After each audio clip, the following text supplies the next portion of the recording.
time on the water is sacred. It's why you're here, to gain confidence in your abilities and unlock the world of water for yourself, your family, and your friends. Hi, I'm Adrian. And I'm Karen. Together, we're gonna walk you through the basics of boating so you can experience the joy and the freedom of being out on the water and go boldly into each adventure that comes your way.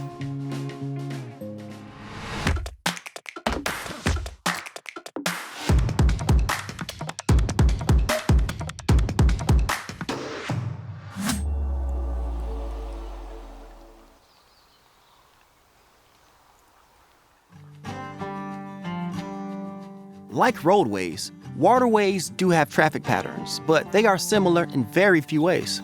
The main similarity is when you're passing traffic head-on.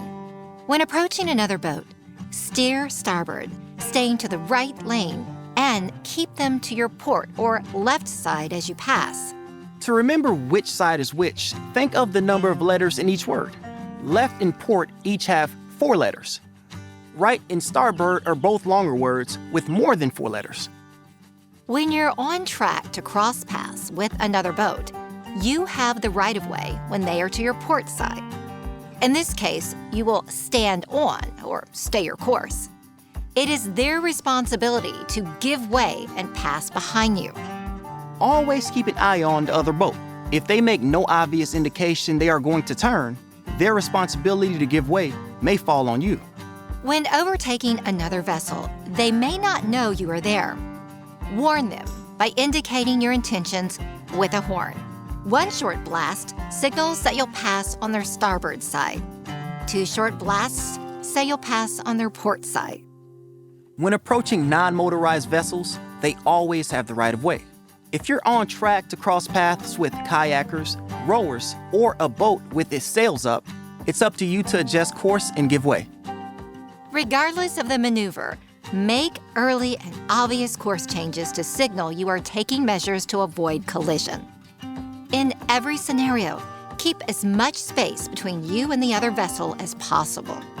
There are speed limits on waterways, which are typically posted on rectangular signs outlined in orange and fixed to markers or buoys.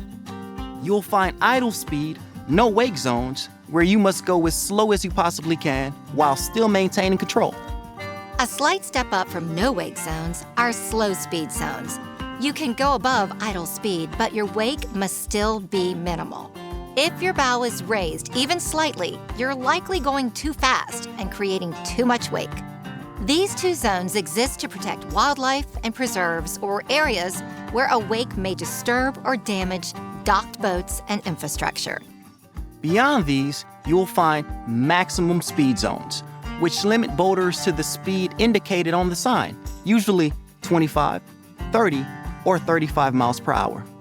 When venturing out of these channels, slow speed and minimum wake typically come back into play. Channel markers, which indicate the edges of navigable channels, are either red, triangular, and even-numbered, or green, square, and odd-numbered. For navigating channels, the first saying to commit to memory is, red and green, stay between.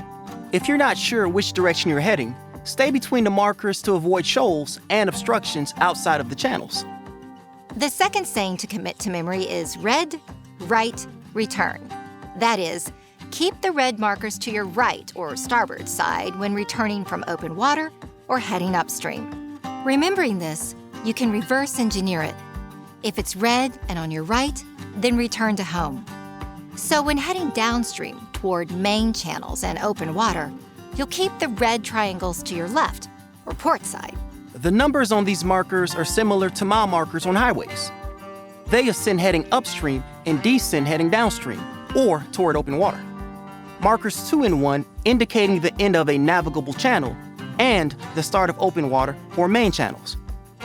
With a working knowledge of the rules of the road, you're ready to get out there and explore.